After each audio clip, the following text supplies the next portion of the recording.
Heidi, what direction would you like to see the school board move toward as it determines its future goals, and how will that direction be funded? Okay. Yes, funding is always a good question. I think one of the directions we need to keep in mind is with the advancements in technology, we need to make sure that the students that are graduating are prepared for their next step into the future. With all the advances in technology, that's something that we have to definitely keep up with and keep up to date with. And also just having different educational opportunities throughout their grade school, junior high, and high school years, just to improve even if we can just bring different cultural aspects to their education. That's another area I'm interested in. Thank you. Okay. Tanya, talk about the issues that make it difficult for the school board to balance the budget and what can be done to alleviate these issues. Well, as Heidi just said, dollars are always an issue. You know, you continue to fight for state and federal dollars. We've been fortunate the last few years that we received a lot of extra dollars. There is talk right now of us possibly receiving more in the next few years, and of course we hope for that. It's always a challenge to make the dollars stretch as far as we possibly can get them, but we've balanced the budget the last 4 years, and I think we have done a good job doing that.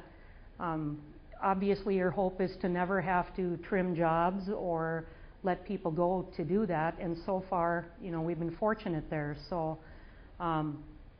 you know, I think we need to just continue to look at things annually, try to spend the dollars the best way that we see fit at the time, you know, depending on what is going on in the moment. I guess there's a lot of variables with it, but I would say just continue to do what we're doing. Okay. Heidi, there is continued concern regarding the safety of our youth while they are at school. What measures need to be taken to ensure that our local schools are safe? Yes. We've had a great addition to our school system this year. We've employed a resource officer, and it's a plainclothes officer that's on duty all day long and at the disposal of any of the schools that need to be. And I think that's just a great way for the students to have someone to talk to if they need to, and have them just feel more comfortable and safe. And we definitely want a safe and comfortable environment for the students. It's an easier learning environment if they feel safe. So. Thank you. Roy, what changes, if any, would you make to the state of North Dakota's new approach to the distribution of funds to local school systems? I actually like the way they've approached the distribution of money during the last legislative session. They gave us quite a bit more, so that was a good thing. Yeah. And I would encourage our local candidates for the state, and also regionally and statewide, anybody that's listening or ever reads or sees anything about this, to keep education as one of your priorities. We greatly appreciate it out here at the local level.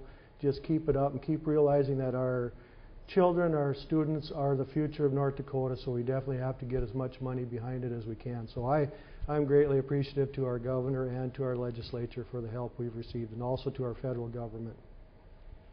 Okay. Heidi, if you're elected to this position, what would you be doing in your first year?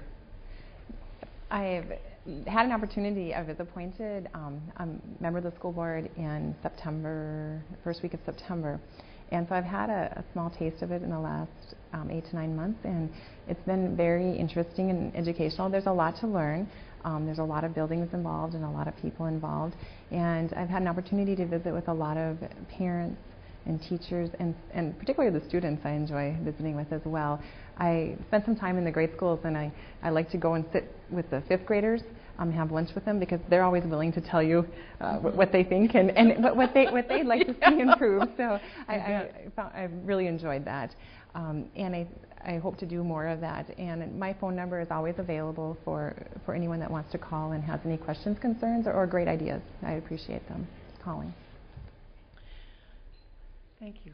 Tanya, what is your opinion of the area school concept, having all the 4th and the 5th graders located at a particular grade school or in other grades located someplace else? What do you think of that concept? Well, that's a tough one. People are passionate about their schools, and obviously there are pros and cons to both. The pros would be having the kids, in similar grade levels all in one school. You can do a lot of team teaching. I have an education background myself, so I understand what the positives are for that. You have a lot of support from other teachers who are dealing with the same issues, same grade levels you are. The biggest downside I see to it, and I think that a lot of people in the community feel this way, is that people would like all their kids to attend the same school. Mm-hmm. People feel like they're stretched thin enough already with work and home and extracurriculars, all of that, and I think it would make it more difficult on families to have to split up between schools. Plus, you don't have siblings together, and that sometimes can be difficult if it's a after-school situation. So. Okay. Okay, then, Roy, the other part of that is, how do you feel about the neighborhood schools?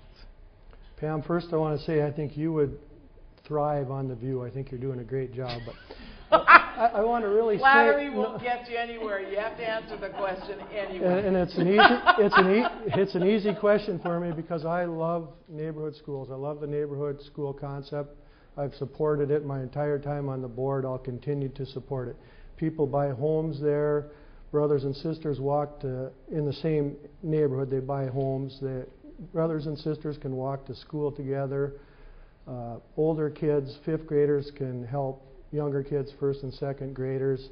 It's just, I don't know, it's like the old one-room school concept, and I'm just a big supporter and fan of the neighborhood school concept.